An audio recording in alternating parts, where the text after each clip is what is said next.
아이들만 나오면 좋죠. 매일 쟤들이 와서 이렇게 해주면 좋겠어. 우리 감북동교회 어린이들이 많은 숫자는 아닌데 지금은 그래도 너무너무들 잘 해주고, 오늘 뭐 기도, 말씀 봉독 다 떨지도 않고 어떻게 이렇게 잘하나 몰라요. 이 많은 사람들 앞에 장로님들도 사실 떨리는 자리인데, 야, 너무 잘했어요. 우리 어린이들을 위해서 뭐 박수로 다 격려 한번 합시다.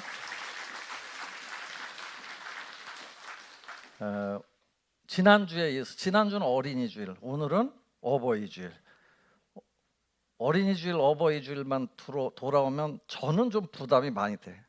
왜냐하면 매년 이 말씀 본문은 정해져 있고 대략적으로 그 내용 같기도 하고, 그러니까 어려워요. 이게 뭐 1년도 아니고 2년 뭐 3번도 아니고 열 몇 번씩 막 매년 이게 하려면 재밌는데, 그것보다 또 하나 어려운 거는 정말 나는 잘할라, 나는 잘했나. 며칠 전에 5월 8일 날 어버이날 제가 클래식 음악 방송을 좀 듣는데, 거기서 이제 부모님에 대한 뭐 그런 뭐 이 문자들을 많이 보내갖고 많이 읽어주더라고. 저도 참 돌아보니까 엄마 생각이 많이 나더라고요. 눈물이 그냥, 이제 나이가 들었는지 아무튼 눈물이 이렇게 자주 나나 몰라요. 그래서 많이 엉엉 울었어요. 눈물이 많이 나더라고. 왜? 좀 못한 것 때문에. 사실은 내가 좀 자주 찾아뵙고 내가 좀 잘했어요. 전화라도 좀 자주 드렸어야 되는데 우리 집사람한테 다 미뤘어요. 나는 목회한 게 바쁘다 그러고, 당신이 좀 갔다 와라 그러고 나는 안 가고, 그런 적이 많았는데, 그런 어떤 회개,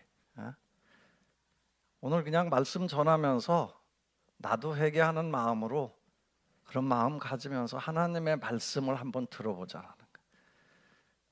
오늘은 자녀된 마음을 가진 사람만 들어요.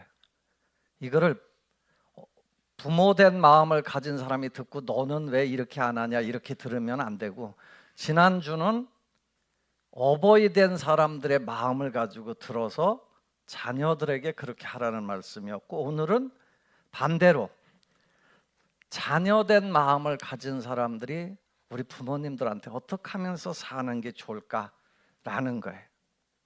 아주 대표적인 말씀이 오늘 성경의 에베소서 6장 1절부터 3절까지의 말씀인데요. 한번 6장 1절부터 3절까지를 다시 한 번만 읽어보겠습니다. 시작. 자녀들아, 주 안에서 너희의 부모에게 순종하라.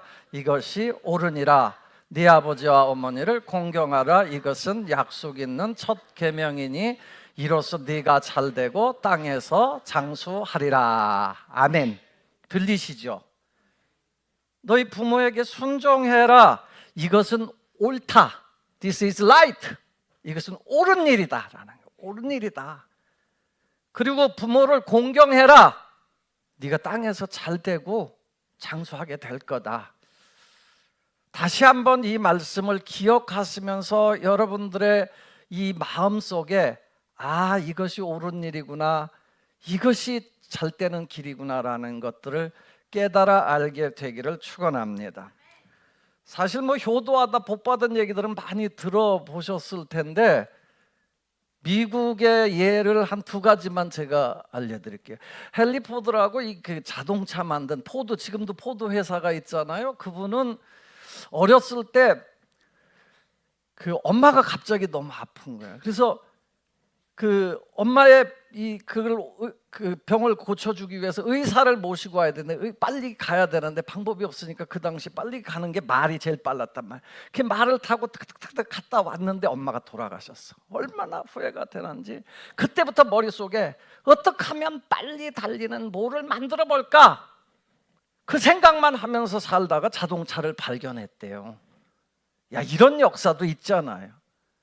그러니까 자기는 엄마한테 그 못한 효도 때문에 어떻게든 그걸 하려고 하다가 자동차를 발견해서 자기도 잘되고 이 인류 문명을 바꿔 놓은 거예요. 또 미국의 찰스 스틸웰이라는 사람은, 그분은 엄마가 너무 가난했어. 자기하고 사는데 너무 가난한데 엄마가 가방을 메고 뭘 배달하는 일을 했대요. 근데 엄마가 무거운 가방을 들고 맨날 뭘 배달하는 게 너무 안타까운 거예요. 그래서 엄마를 위해서 어떻게 좀 엄마를 좀 어떻게 편하게 해드릴 방법이 없나라고 생각하다가 아하, 종이로 다 봉투를 만들면 가볍겠구나. 그래서 우리가 쇼핑백이라고 얘기하는 게 그때 나왔다는 거예요. 그래서 그 사람이 세계적으로 아무튼 막 그게 유행하면서 돈도 벌고 아무튼 인정도 받고 많은 사람들을 편리하게 해줬다라는. 그러니까 이렇게 이 성경적인 언어로다가 보면 하나님의 그 말씀을 잘 지켜내면요, 잘 되게 될 줄로 믿습니다. 부모에게 순종하라는 말이 성경에 많이 나와요. 순종, 휘파쿠오라고 헬라어로 되어 있는데 아래에서 듣는다 그런 뜻이에요. 그러니까 자기를 바짝 낮춰가지고 듣는 거예요. 부모의 말을 듣는 거, 그걸 순종이라고 그러고, 공경이라는 말은 키베드라고 그러는데 이 키베드는 무겁다라는 뜻이, 아주 무거운 마음을 가지고 존중한다 그런 뜻이에요. 아무튼 성경에서 부모에게 순종하시오, 공경하시오라는 말이, 여러분 성경 말씀이라는 게 한 번만 나와도 얼마나 중요한 말씀이 하나님의 말씀인데 성경에 계속 반복된다고, 이 말씀이. 그러니까 한 번만 나와도 중요한데 하나님의 말씀이 수도 없이 나와. 성경 말씀은요, 말씀을 늘 주야로 묵상하는 사람을 복 있는 사람이라고 그러고, 그 사람은 시냇가에 심은 나무처럼 때를 따라서 시즌을 따라서 열매를 맺는다라고 말씀하세요. 그리고 하나님의 말씀은 시편 19편에도 보면 이게 영혼을 살려주고, 소송시킨다고 그러죠. 영혼을 살려주고 마음을 기쁘게 해주고 우둔한 자로 지혜롭게 만들어주고 또 눈을 밝게 해준다. 우리 삶을 바꿔놓는 게 이게 하나님의 말씀이거든요. 그래서 하나님의 말씀에서 부모에게 잘하시오라는 얘기가 수도 없이 반복된다고. 대표적으로 출애굽기 21장 15절에 보면 자기 아비나 어미를 치는 자는 반드시 죽여라 그래. 이스라엘 공동체에서 보면 엄마 아버지를 요즘에 그런 놈들도 있더만. 아유, 죄송해요. 아무튼 그런 뭐라 그래야 돼? 그런 놈이라 그래? 그런 사람이라 그래? 아무튼 부모를 죽이는 사람들도 있잖아요. 이런 사람들은 반드시 쳐 죽여라 그럴 정도로다가 성경이 아무튼 부모에게 대한 잘하는 걸 굉장히 중요하게 여겨요. 잠언 30장 17절 이 말씀 한번 읽어볼까요? 시작. 아비를 조롱하며 어미 순종하를 싫어하는 자의 눈은 골짜기의 까마귀에게 쪼이고 독수리 새끼에게 먹히리라. 아멘. 아버지를 조롱하고 엄마를 미워하고 엄마를 싫어하고 엄마 말 듣는 걸 싫어하는 사람은 골짜기 까마귀 독수리 새끼에게 눈이 파인다. 무서운 얘기죠. 무서운 얘기. 아무튼 이 정도로 다 성경이 부모를 공경하고 부모에게 잘하는 얘기를 강조해요. 그뿐이 아니잖아요, 여러분. 십계명은 하나님이 우리에게 주신 그 명령 10개로다가 요약해 놓은 건데, 그 십계명에서 10가지 중에서 4가지는 하나님께 대한 계명이에요. 그래서 우상 섬기지 마라, 또 아무 형상이나 만들지 말아라, 하나님의 이름을 거룩히 여기고 함부로 다루지 말아라, 안식일은 기억하면서 거룩하게 지켜라 라는 얘기를 하잖아요. 그 다음이 뭐예요, 여러분? 그 다음 5번째 계명이 뭔지 아십니까? 네 부모를 공경하라. 아주 잘하시네요. 부모를 공경하라. 살인하지 말라, 간음하지 말라, 도둑질하지 말라, 거짓 증거하지 말라. 여러분, 이런데 이제 그 다음부터를 대인 계명이라고, 사람에 대한 계명이요. 사람에 대한 계명의 첫 번째가 뭐냐면 부모를 공경하라요. 그러니까 그 얼마나 중요한지 알만하지 않아요? 그러니까 한 가정에서 부모가 그 권위를 가지게 해야 된다라는. 여러분, 어디든 어떤 사회든 이 질서가 있는 거예요. 질서. 그 질서를 잘 지킬 때 나라도 잘 되고 가정도 잘 되고 그렇게 될 줄로 믿습니다.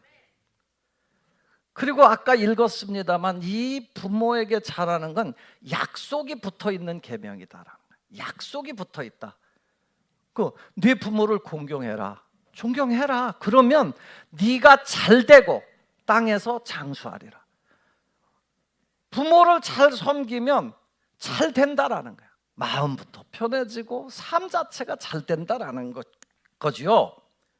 우리가 부모님 은혜를 많이 받고 사는 거예요. 일단 태어난 것 자체가 부모님의 은혜잖아요.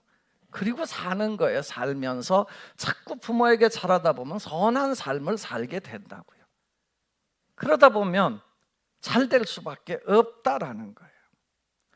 우리는 이런 주님의 말씀을 기억하고 늘 약속을 잘 믿고 순종하는 그런 신앙인이 되기를 축복합니다. 효도한다는 게 또 이렇게 말은 하지만 쉬운 건 아닌 것 같아요.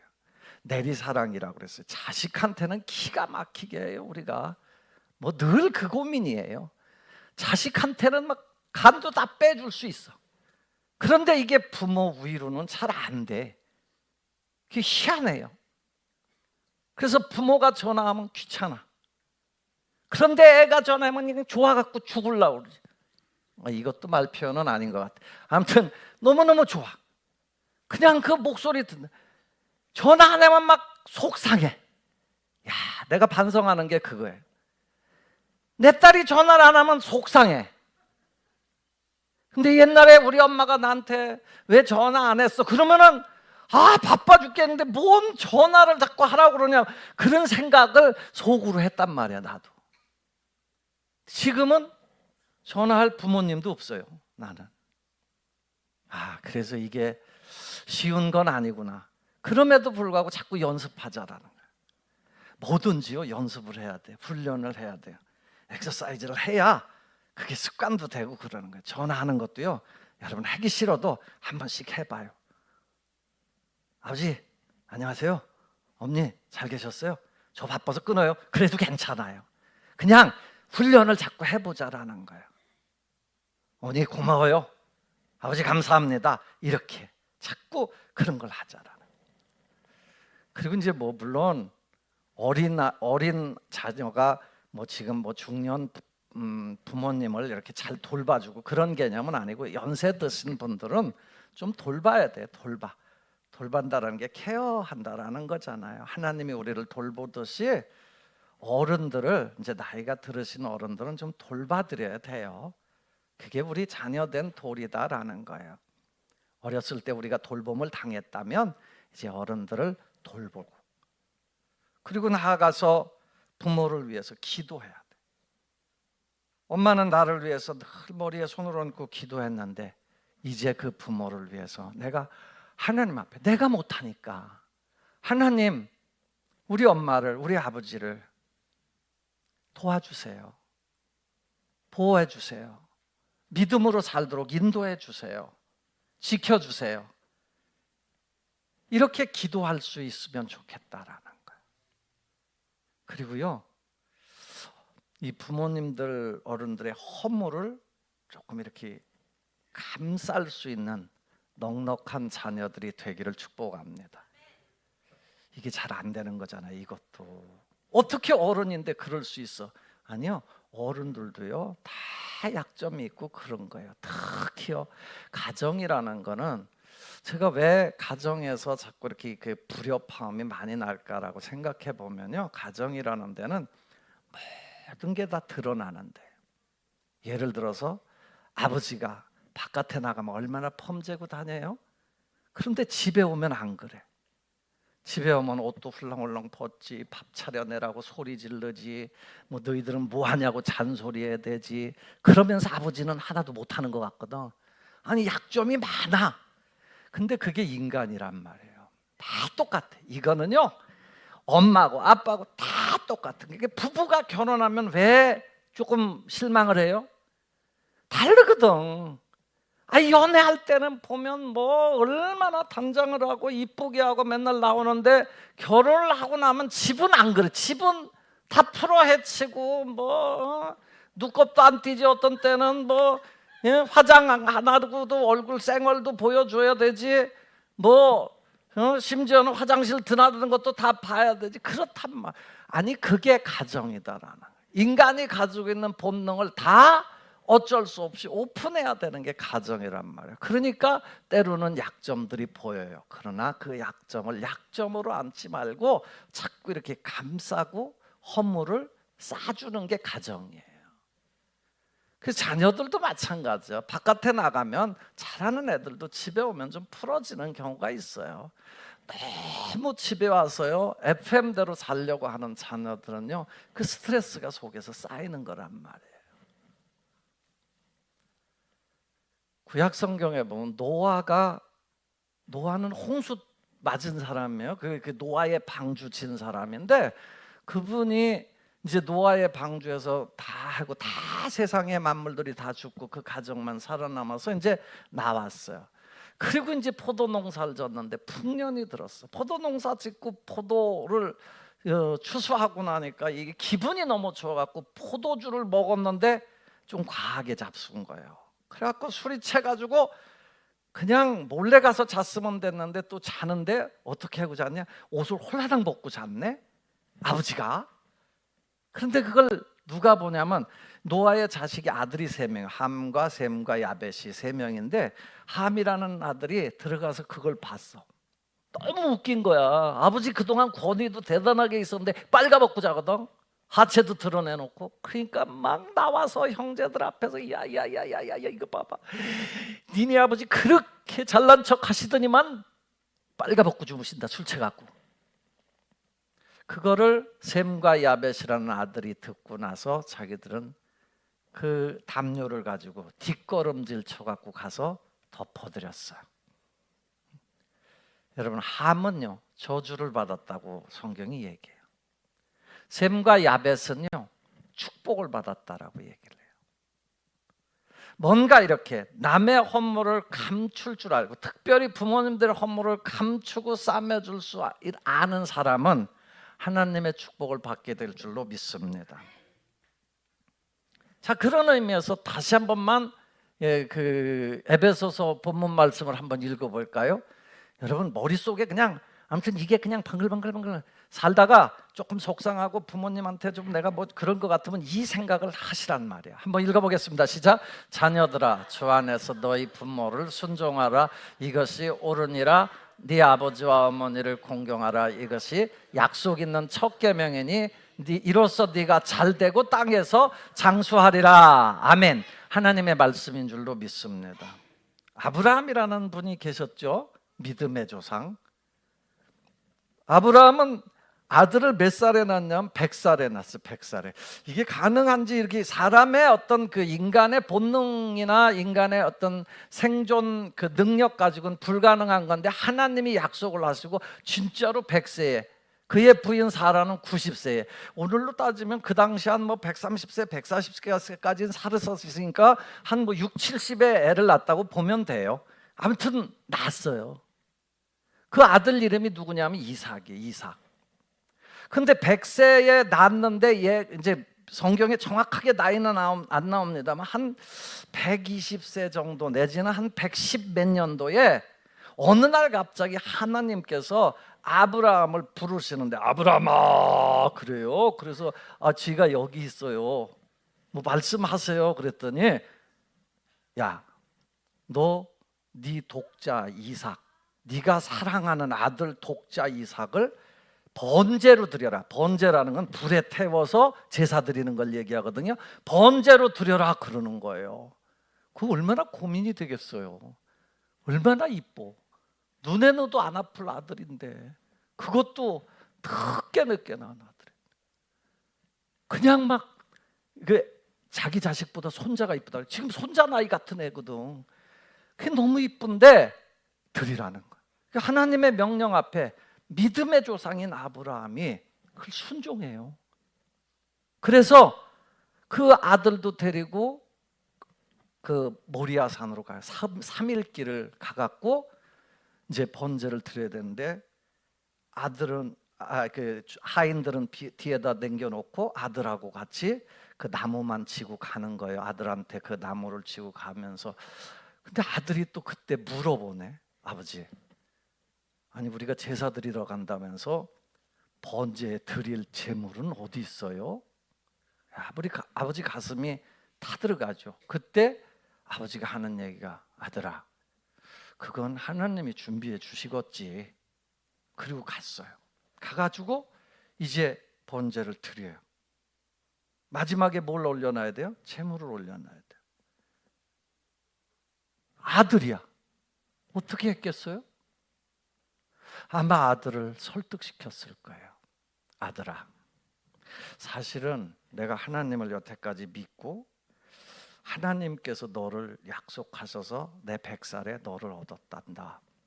근데 하나님이 나를, 자식들을 바닷가의 모래알처럼 많게 해주신다고 약속을 하셨어.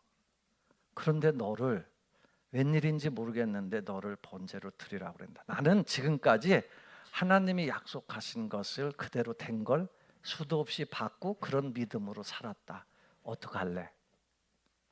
여러분, 거기에 이삭이요 올라가요. 그것도 결박돼가지고 뜨거우면 뛰어내려올 것 같으니까 묶여갖고 올라간다고요. 그래가지고 이제 잡기 전에 이제 칼로다가 우선 상해를 입혀야 못 뛰어내려오고 발버둥도 덜 칠 테니까 죽이려고 칼을 들었는데 하늘에서 그때 소리가 난 거예요. 아브라함아, 아브라함아. 그랬더니 저 여기 있어요 하나님. 왜요? 눈물을 벌벌 흘리고 있는데 그렇게 얘기해요. 나는 네 마음 알았어. 네가 나를 경외하는 마음을, 나를 사랑하는 마음을, 나를 섬기는 마음을, 네 자식보다도 나를 섬기고 나에 대한 믿음을 가진 걸 내가 알았어. 네가 나를 경외하는 걸 알았어. 그러면서 됐다. 네 아들 독자에게 손대지 마라. 그리고서 뒤에 보니까 순양 한 마리가 묶여져 있는 거예요. 그래서 그걸로 번제 드렸어요. 이게 창세기 22장에 나오는 아케다 사건이라고 그러는데 결박 사건이에요 이게. 그런데 그러고 나서 하나님께서 아브라함에게 또 축복의 약속을 주십니다. 한번 창세기 22장 16절부터 18절까지만 한번 읽어보겠습니다. 시작. 이르시되 여호와께서 이르시기를 내가 나를 네가 이같이 행하여 네 아들 네 독자도 아끼지 아니하였은즉 내가 네게 큰 복을 주고 네 씨가 크게 번성하여 하늘의 별과 같고 바닷가의 모래와 같게 하리니 네 씨가 그 대적의 성문을 차지하리라. 또 네 씨로 말미암아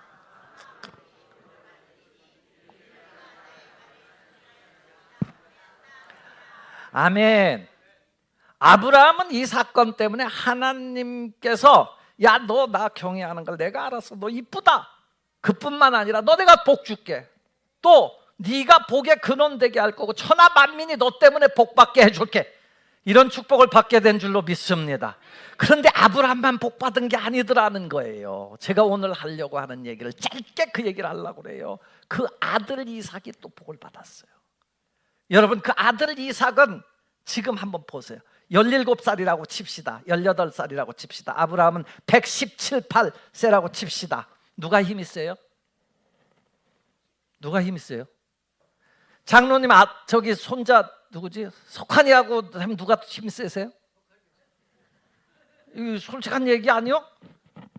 그런데요, 중요한 건요, 이삭이요, 아버지가 야, 내가 사실 이래서 너를 번제로 드려야 돼. 그러면 웬만한 아들 같으면 뭐라고 그럴 것 같아요? 이 노인네가 망령 들었나 지금 뭔 소리를 하는 거야. 아들을 갖다가 이게 말이 되냐고 말이야. 차라리 아버지가 죽으시오. 그래갖고 아버지를 묶어서 올려놨을지도 몰라.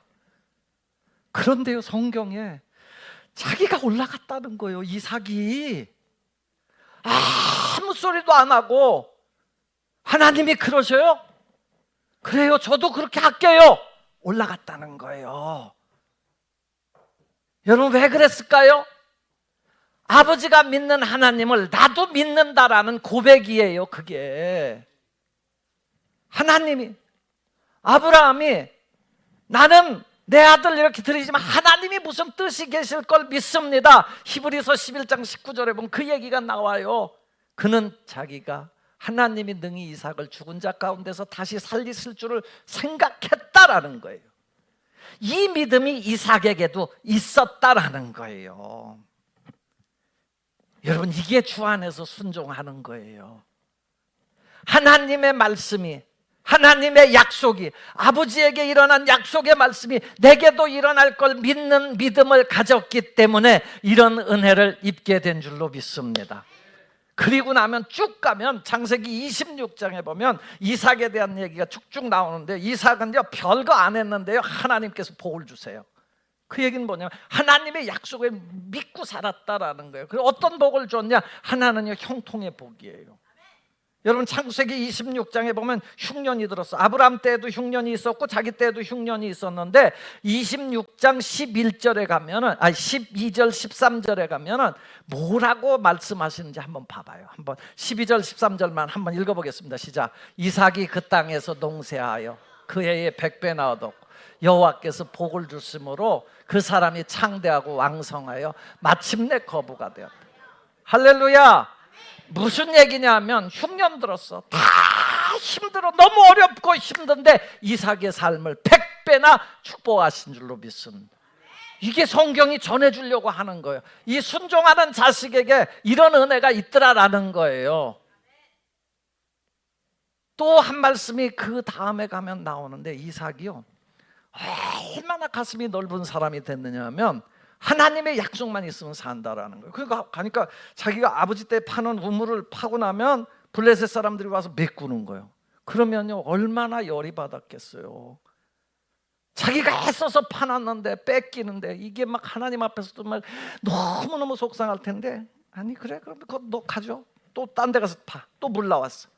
또 뺏겨. 그런데 그런 것에 대해서 불안함, 두려움을 안 가져. 그래서 창세기 26장 22절에 가보면 세 번째 판 우물을 하나님께서 이렇게 만들어 주셨다고 그래요. 한번 읽어보겠습니다. 시작. 이삭이 거기서 옮겨 다른 우물을 팠더니 그들이 다투지 아니하였으므로 그 이름을 르호봇이라 하여 이르되 이제는 여호와께서 우리를 위하여 넓게 하셨으니 이 땅에서 우리가 번성하리로다 하였더라. 아멘. 그냥 뺏기면 하나님이 또 열어줄 거다라는 믿음이 있었다라는. 여러분 이런 믿음, 이게 주의 말씀을 순종하는 사람, 주님의 말씀대로 주 안에서 부모를 잘 섬기는 사람에게 자동으로 주어지는 은혜예요. 믿음이 있으면요, 앞에 뭔 일이 있어, 어려움이 있어, 하나님이 이거 말고 딴 거 열어주실 것이다, 이런 믿음으로 살게 됐다라는 거예요. 사랑하는 간북동교회 성도 여러분, 함께 우리 주 안에서 부모 잘 섬기고요, 공경하고요, 순종하면서 살고요, 이렇게 약속의 말씀 따라 살다 보면요 하나님이 형통하게 하시고요, 이삭처럼 하나님께서 이렇게 넓은 믿음의 마음을 주셔서 두려움 없이 세상에 한 단계가 막히면 한 단계 열릴 것이다라는 믿음으로 승리하게 하실 줄로 믿습니다. 이런 축복의 주인공들이 다 되게 해주시기를 주 예수님의 이름으로 축원합니다. 기도합니다. 아버지 하나님, 하나님의 은혜에 감사합니다. 어버이 주일 맞이해서 우리 모두 어린 생명부터 어른까지 다 주님을 잘 경외하면서 부모에게 순종하고 부모를 공경할 줄 아는 그런 연습을 하면서 사는 귀한 백성들 되게 하소서. 땅에서 잘 되고 장수하는 축복을 주옵소서. 예수님 이름으로 기도합니다. 아멘.